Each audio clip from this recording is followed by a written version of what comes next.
अस्सलाम वालेकुम व रहमतुल्लाहि व बरकातुहू।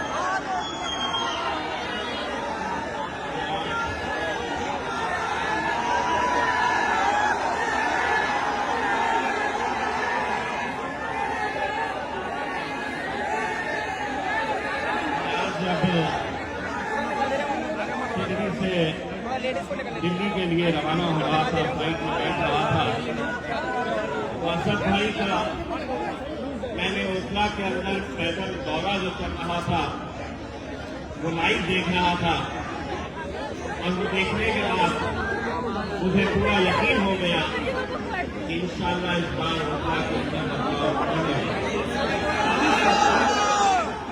इंशाअल्लाह ओखला के अंदर यकीनी एक तब्दीली आने वाली है। मैं बड़े ही ईमानदारी के साथ ये बात कहना चाहता हूं। मैंने सपा भाई को कभी मिला नहीं, कभी देखा नहीं, ना तो कभी फोन के ऊपर बात हुई। तब आप ये सोचेंगे कि जिस शख्स को हमने देखा नहीं, जिस शख्स से हमें कभी बात नहीं किए, हमने कभी उनसे मुलाकात नहीं की, न फोन पे बात की, तो कैसा मजलिस इत्तेहाद और मुस्लिमीन ने एक ऐसे उम्मीदवार को टिकट दे दिया ओखला से जिसे हम मिले भी नहीं है। यकीन मानिए, जब ये बात सामने आई कि दिल्ली के चाहे वो ताहिर हुसैन साहब हो या सपा भाई हो, इनके बारे में हमने जब पूरी मालूमात हासिल की, एक बात हमें समझ में आई,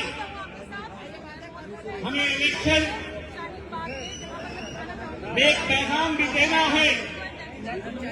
अगर सपा भाई जैसे लोगों के साथ अगर मजलिस नहीं खड़े रहेगी तो यकीन मानिए उनके साथ कोई खड़े रहने वाला नहीं है। हमने ये देखा है, आज अगर इतने सालों से वो जेल में है, वो सलाखों के पीछे है, तो किस लिए? क्या किसी की जमीन हड़पी है? क्या कोई बड़ा जुर्म करके वो अंदर गए हैं? क्या किसी का पैसा लूटे हैं? मेरे भाई, अगर उस दिन वो न होते तो शायद मंजर कुछ और होता। अगर वो आज अंदर है तो कहीं न कहीं इस बात का एहसास करिए, सोचिए कि वो अगर अंदर है तो आप बाहर हैं। वरना हो सकता था कि वो शख्स बाहर रह सकता था, अंदर आप में से कोई और जेल की सलाखों के पीछे सालों साल अपनी जिंदगी गुजार रहा होता। हमने जब सपा भाई के दो छोटे छोटे मासूम बच्चों से जब मैं मिला, यकीन मानिए आज रात में घर में सोते वक्त 1 मिनट के लिए अपनी आंखें बंद करिए, तसव्वुर करिए कि 4.5 साल से ये बच्चे अपने बाप के दीदार के लिए तरस रहे हैं। छोटे बच्चे, तसव्वुर करिए उस बाप की कैफियत जो हर रोज जी कर भी जेल में मरने जैसी जिंदगी गुजार रहा है। कैसी उसकी तड़प होगी कि मैं अपने दोनों लाडलों को कब देख पाऊंगा, कब उन्हें गले से लगाऊंगा। वो बच्चे, तसव्वुर करिए मेरे भाई, यहां कोई हुल्लड़बाजी करने के लिए, कोई हंगामा बर्पा करने के लिए ये महफिल नहीं सजाई गई है। बहुत संजीदगी के साथ हमें इस बात का ख्याल करना है ये इलेक्शन महज 2 ही सीटें मजलिस लड़ा रही है। हम चाहते तो 20 लड़ा सकते, 25 लड़ा सकते, 40 लड़ा सकते, लेकिन मेरे भाई आंकड़े मायने नहीं रखते हैं। ऐवान के अंदर जाने वाला शख्स कौन है, कितनी मजबूती के साथ खड़े रहेगा, कितनी ताकत के साथ तुम्हारी आवाज से आवाज लगाएगा, ये मायने रखता है। मैंने अल्हम्दुलिल्लाह आप लोगों की दुआओं की बदौलत ये शर्फ मुझे हासिल हुआ था कि हिंदुस्तान की उस अजीम शख्सियत जिसे दुनिया जिसकी एक झलक देखने के लिए, जिसकी आवाज ऐवानों के अंदर गूंजती है, अल्लाह ने मुझे ये मौका दिया था कि मैं मेरे कायद बैरिस्टर असदुद्दीन अवैसी साहब के साथ पार्लियामेंट के अंदर जाकर बैठूं। वो शर्फ मुझे हासिल हुआ था। अल्लाह की मर्जी दोबारा मुझे मौका नहीं मिला, लेकिन मुझे मालूम है 2 की ताकत क्या होती है। वहां पे कितने और बैठे हुए हैं, कोई मायने नहीं रखता है। जंगल का हिसाब तो तुम जानते ही हो। जंगल में कभी भी गिनती गीदड़ों की,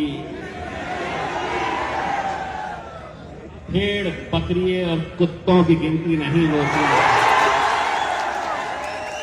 शेर कितने हैं ये देखे जाते हैं।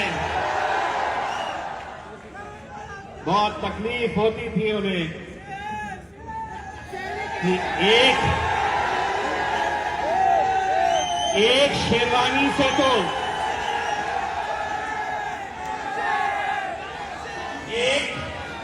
एक शेरवानी से तो पूरी हुकूमत परेशान थी। बोले ये दूसरा भी आया है तो बोलता बहुत है।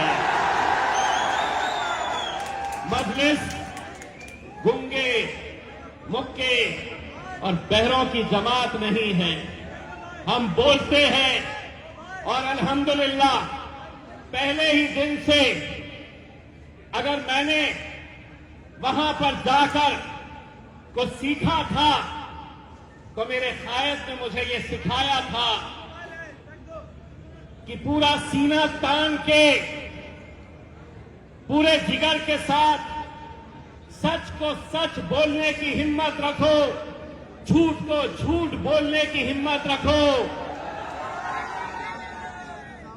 क्योंकि इतिहास दिलोरों का लिखा जाता है। इतिहास दिलेरों का लिखा जाता है, दलालों का नहीं लिखा जाता है। कितने जाते हैं हमारे भी उन ऐवानों के अंदर, कितने जाते हैं, लेकिन जब तुम्हारी आवाज बनने की बात आती है, तुम पर जुल्म होता है, तुम पर ज्यादती होती है, तो कोई बोलने के लिए तैयार नहीं होता।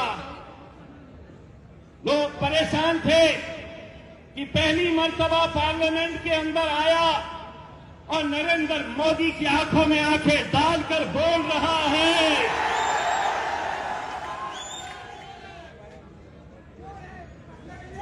जब पहली मर्तबा बोलने के लिए खड़ा हुआ था तो अमित शाह बाजू वाले से पूछ रहा था। अमित शाह ने बाजू वाले से पूछा, ये कौन?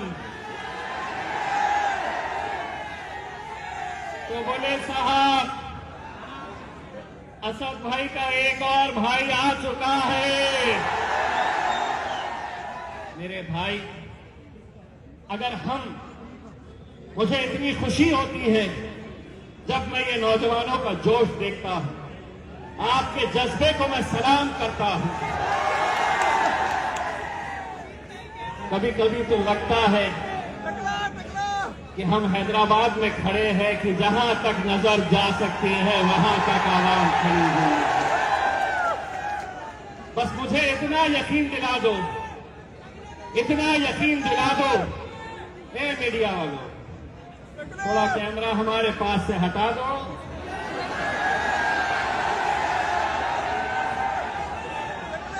शिफा भाई को कितने लोग वोट करने वाले हैं, हाथ ऊंचा करके दिखा दो, वहां दिखाओ। हमारे चेहरे में कुछ नहीं लिखा है, उनके हाथों में है जो भी है। 5 तारीख के दिन इंशाअल्लाह यही हाथ उठेंगे और जुल्म के खिलाफ एक पैगाम हम देंगे। जुल्म के खिलाफ एक पैगाम पूरे हिंदुस्तान के अंदर हम देंगे। सारों की बेल हो जा रही, सारों की जमानतें हो जा रही है। एक बात मैंने पहले ही जलसे में कहा था, आज एक बार फिर से दोहरा रहा हूं। शिफा भाई, आप ये मत समझिए कि आप अकेले जेल में हैं। यहां जितने लोग हैं 5 तारीख तक इन्होंने सबने अपना नाम तब्दील कर लिया है। बोलो, तुम्हारा नाम क्या है? मेरा नाम क्या है? असद भाई का नाम क्या है? मेरे भाई, दिल्ली के अंदर 2 सीटें हमें दे दे मेरे भाई। इतने जिगर के साथ पूरे हिंदुस्तान के अंदर मजलिस देखिएगा फिर कैसा आकारनामा अंजाम देती है। हमें बड़े उम्मीदों के साथ हम यहां पर आए। ये जो मीडिया वाले हैं हमसे इतनी मोहब्बत करते हैं, बोले 2 ही लड़ रहे। मैं बोला इन्हें तकलीफ इस बात की भी होती है 10 कई को लड़े, इतने सारे सीटा कई को लड़े, 2 लड़े तो तकलीफ, 20 लड़े तो तकलीफ।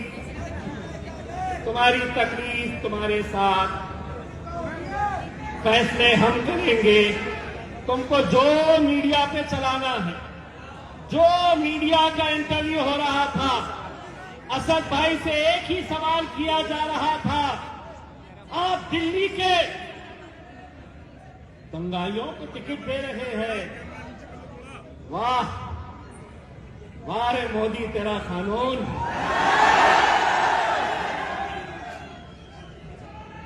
अगर ये दंगाई है तो एक बात अच्छी तरह से कान खोल के ओखला की आवाम से सुन लो। अगर तुम मेरे इन भाइयों को दंगाई कह रहे हैं तो जिस पार्लियामेंट के अंदर हम बैठते थे वहां पर हमने दहशतगर्दों को भी बैठे हुए देखा है। कौन थी?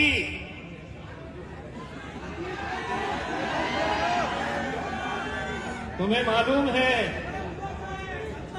कौन थी वो? मैं नाम क्यों नहीं ले रहा मालूम क्या? क्योंकि आधा मैं बोलता हूं, आधा तुम बोलते हैं। मीडिया वालों को क्या मिलता है तो बाबा जी का,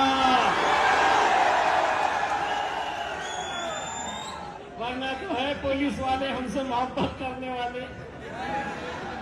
ले बोले इसको भी अंदर,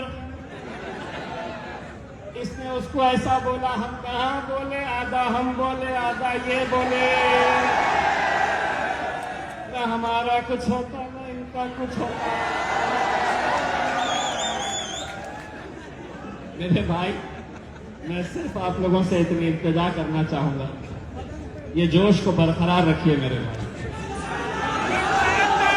कहीं ऐसा ना हो कि 5 तारीख के दिन आप वोट करने के लिए निकले, आपको बहलाने बहकाने, आपको खरीदने की भी कोशिश की जाएगी मेरे भाई।